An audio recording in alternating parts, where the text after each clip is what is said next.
తాకట్లో ఉన్న బంగారాన్ని విడిపించి ఆ రోజున మార్కెట్ ధర కట్టి మిగిలిన డబ్బును మీకు అందిస్తుంది కొమ్మూరి గోల్డ్. సినిమా కోసం మీరు ఫిల్మ్ ఇన్స్టిట్యూట్లో ఉన్నప్పుడు ఆడిషన్కి వచ్చి మిమ్మల్ని, రజనీకాంత్ గారిని, ఇంకో నటుడిని ముగ్గురిని సెలెక్ట్ చేశారు. ప్రదీప్ శక్తి మీ ముగ్గురిని సెలెక్ట్ చేశారు. సో ఆ సెలక్షన్ ప్రాసెస్ ఎలా జరిగింది? లేదండి, అది బాలచంద్ర గారు అప్పుడప్పుడు మాకు ఎగ్జామినర్గా వచ్చేవారు. ఓకే. మేము చేసిన ప్రాక్టికల్స్ కొన్ని చూశారు. అది అయిపోయిన తర్వాత ఛాంబర్ వాళ్ళు ఏం చేశారంటే ఒక పుస్తకం ప్రింట్ చేశారు. ఆ సంవత్సరం బయటకు వచ్చేసి ఆర్టిస్టులు అందరినీ, మేమే ఫస్ట్ బ్యాచ్ కదా, ఆ ఫోటోలు వేసి ఛాంబర్ బుక్లో ప్రింట్ చేశారు ఫోటోలు. అందులో చూసి సెలెక్ట్ చేశారు. వీళ్ళు బాగుంటారు అనుకుని ఆ ముగ్గురిని మమ్మల్ని సెలెక్ట్ చేసి మాకు బండి పంపించారు. నేను, రజనీకాంత్, ప్రదీప్ శక్తి. ప్రదీప్ శక్తి అంటే మీకు అందరూ తెలుసు, చాలా సినిమాలు చేశాడు, మంచి హైట్గా ఉంటాడు. దాంట్లో కండక్టర్ క్యారెక్టర్ ఆయన ప్రదీప్ శక్తి. గుంటూరు కురాడు, తెలుగు అబ్బాయి. మా ముగ్గురిని ఫస్ట్ పిలిపించారు. ముగ్గురం వెళ్ళాం, కూర్చున్నాం. తమిళ సినిమా అప్పటికే రిలీజ్ అయిపోయింది. అవార్డు అవుతాడు కదా, రన్నింగ్ థియేటర్లో బాగా ఆడుతుంది అప్పటికి. అయితే సినిమా చూసారు అని అడిగాడు ఆయన. నేను చూశాను సార్, ఒకసారి చూశారని చెప్పాను. వాడు రజనీకాంత్ ఏం చేసాడు, నేను 4 సార్లు చూశాను సార్ అంటాడు రజనీకాంత్. సరే అని మొత్తానికి ఆయన మమ్మల్ని పంపించేశారు.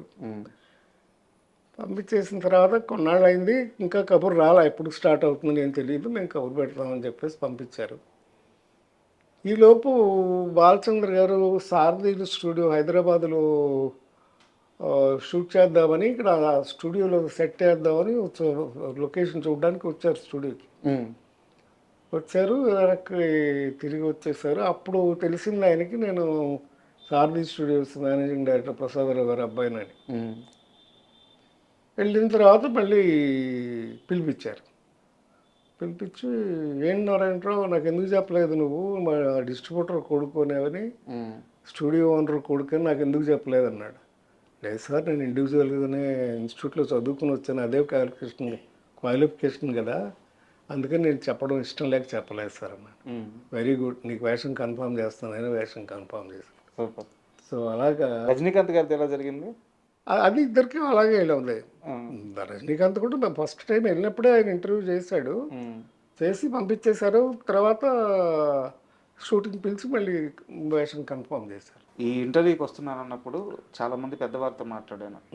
వాళ్ళు చెప్పిన ఒక మాట నాకు చాలా అంటే ఆశ్చర్యం, ఆనందం కూడా కలిగించింది. అలాంటి మనిషిని కలవబోతున్నానని. ఓకే. ఇప్పుడున్న సౌత్ కాదు, ఓవరాల్ ఇండియన్ ఫిలిం ఎవరైతే మనుషులు ఉన్నారో, ఆర్టిస్టులు ఉన్నారో, స్టార్స్ ఉన్నారో, రజనీకాంత్ గారిని రే అని పిలవగలిగిన ఒకే ఒక్కడు నారాయణరావు. ఈ రోజు నువ్వు వెళ్ళి ఆయన్ని కలవబోతున్నావు అని చెప్పారు. ఎప్పుడు ఒకే దీంట్లో ఉన్నాం, ఎప్పుడు కాదు, వాళ్ళు ఇద్దరికి అలవాటు ఉంది, కానీ ఒకే సిగరెట్ కాల్చేవాళ్ళం. షేరింగ్ అంత క్లోజ్గా ఉండేవాళ్ళం. మా ఇంటికి వచ్చేవారు. మా అక్కయ్య వాళ్ళ కాపురం మెడ్రాస్లో ఉండే. సో మా అక్కయ్యని పిలిచేవాడు, భోజనాలకు కానీ వాటికి కానీ రావటం, చాలా క్లోజ్గా ఉండేవాళ్ళం. కంటిన్యూస్ అండి. అంతులేని కథలో యాక్ట్ చేయడమే కాకుండా తర్వాత వరుసగా 2 సినిమాలు యాక్ట్ చేసాం. చిలకమ్మ చెప్పింది అని ఒక సినిమా, ఈరంక శర్మ గారి డైరెక్షన్. అందులో కూడా రజనీకాంత్, సంగీత, నేను, శ్రీప్రియ. అది ఈరంక శర్మ గారని ఆయన డైరెక్షన్, ఫస్ట్ పిక్చర్ ఆయన డైరెక్షన్లో, బాలచంద్ర గారి కో డైరెక్టర్. అది పాలకొల్లో షూటింగ్ చేసేవాళ్ళం. 3 నెలలు 15 రోజులు 10 రోజులు షెడ్యూల్ పాలకొల్లోనే షూటింగ్. మళ్ళీ అందరం మాకు ఎట్లా ఉండేదంటే ఆ రోజుల్లో కాల్ షీట్ అని షూటింగ్ ఉంటేనే వెళ్ళాలి, ఆ పద్ధతి లేదు అప్పుడు. మేమే ట్రావెలింగ్ తోసేవాళ్ళం, మేమే కెమెరాలు మోసుకెళ్ళేవాళ్ళం, మేమే అట్లాగే స్క్రిప్ట్లు చదివేవాళ్ళం, అసిస్టెంట్లు ఉండేవాళ్ళకి డైలాగులు నిలిపేవాళ్ళం. అలా యాక్ట్ చేస్తూ ఉండగా పాలకొల్లో చేస్తున్నప్పుడు ఒక అబ్బాయి వచ్చాడు. ఎవరో తెలుసా అబ్బాయి? పాలకొల్లు అంటేనే చేసేసి ఉంటారు. చెప్పండి, మీ నోటితో. ఆయన అప్పుడే చదువుకుని ఫినిష్ చేసి వచ్చారు, చదువు అయిపోయింది. మేము రజనీకాంత్ నేను ఇద్దరం షూటింగ్లో ఉన్నాం. మాతో వచ్చి మాట్లాడారు. మాట్లాడిన తర్వాత ఆ, హోటల్ ఉంటే మా హోటల్కి వచ్చి మాతో పాటు ఉండి చాలాసేపు మాట్లాడి ఫైనల్గా చెప్పింది ఏంటంటే నాకు కూడా యాక్టింగ్ నేర్చుకోవాలని ఉంది ఉమ్, అని అన్నాడు ఆయన.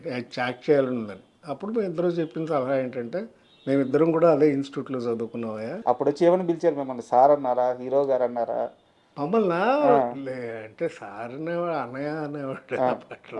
చెప్పండి మేము చెప్పండి. వయసులో పెద్దాళ్ళం కదా. ఆ, రజనీకాంత్ నాకంటే ఆయన 4 ఏళ్ళు 5 ఏళ్ళు పెద్దాడు. ఆ అబ్బాయి రజనీకాంత్ గారిని ఏమని పిలిచారు? ఆ, అన్నయ్య అని పిలిచేవాడు. అన్నయ్య అని పిలిచారు, మిమ్మల్ని అన్నయ్య అని పిలిచారు. ఆ, తర్వాత ఏం సలహా ఇచ్చారు అబ్బాయికి? సరే అబ్బాయిని వెంటనే వచ్చి జాయిన్ అవ్వమంటే మెడ్రాస్ వచ్చి ఇన్స్టిట్యూట్లో జాయిన్ అయ్యాడు. ఉమ్.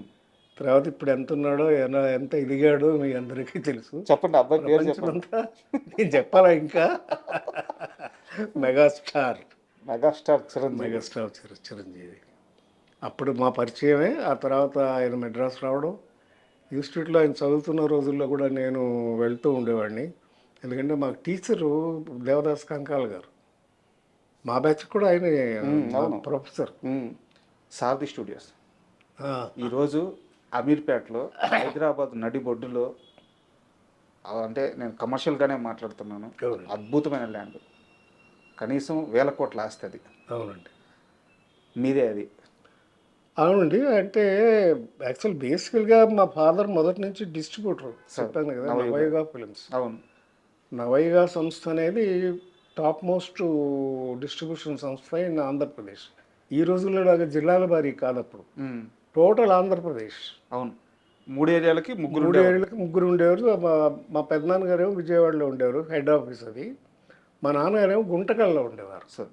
సో అందుచేత నేను గుంటకల్లోనే పుట్టా. సార్.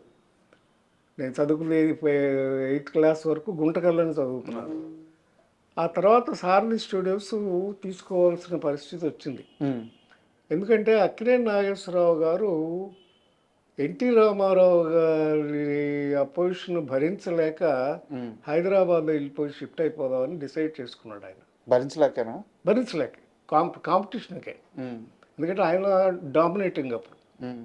ఇంకా ఎక్కువ సంస్థలు, ఇప్పుడు విజయవాహిని అంటే కంప్లీట్గా రామారావు గారి సినిమాలు. ఓకే. ఆయనకి ఎప్పుడు కూడా కాంపిటీషన్ ఉండేది వీళ్ళిద్దరికి. బట్ ఆయన ఎప్పుడు పై చేయగానే ఉండేవారు ఎన్టీ రామారావు గారు. ఆయన ఏ క్యారెక్టర్ అయినా వేసేవాడు, మహానుభావుడు. అవును. నాగేశ్వరరావు గారు ఏమో రొమాంటిక్ క్యారెక్టర్స్, కథ ఇంపార్టెన్స్ ఉన్న క్యారెక్టర్స్, సాంఘిక సినిమాలు, సాంఘిక సినిమాలు ఇలా. మొదట్లో జానపద సినిమాలు కూడా చేశారు ఈయన. సార్, కీలుగుర్రం అవన్నీ కూడా జానపదాలు కూడా చేశారు ఈయన. సార్. కృష్ణుడు వేశారు, అర్జునుడు వేశారు, అన్నీ వేశారు. ఆయన కామెడీ కూడా చేశారు కదా, మిస్సమ్మలు ఎంత గొప్పగా చేశారు ఆయన, అవును. మహానటుడు. అయితే ఏదైనా ఆయన కాంపిటీషన్ ఫీల్ అయ్యడం కొంత, సార్. చెన్నారెడ్డి గారి స్నేహం కొంత. ఓకే.